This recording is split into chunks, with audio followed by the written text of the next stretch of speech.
আমাদের আমরা জুলাই ছাত্ররা আন্দোলন করেছি দেশের কাছে, দেশের কল্যাণের জন্য। আন্দোলনের পরে আমরা আবার ঘুরে ফিরে গিয়েছি। এর মানে এ নয় যে জুলাই কন্যারা দেশের প্রয়োজনে আর আসবে না রাজপথে। আজকের এই দিনটাতেই বোঝানো হয়েছে জুলাই কন্যারা ঘুমিয়ে যায়নি, দেশের প্রয়োজনে যেগুলো হয়েছে তারা আবার রাজপথে নেমে আসবে।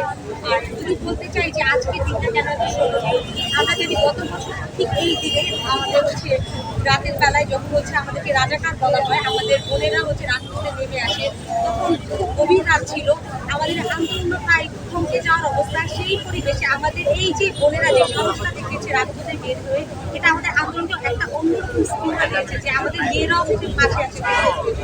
তাই সেই দিনটাকে মনে করে আজকের দিনটা আমাদের স্মরণীয় যে খুব 1 বছর আগে মেয়েরা এই সাহসটা দেখিয়েছে। এটাই বলতে চাই আসলে মেয়েরা পিছিয়ে নেয়, কখন প্রয়োজনে আবার আসতে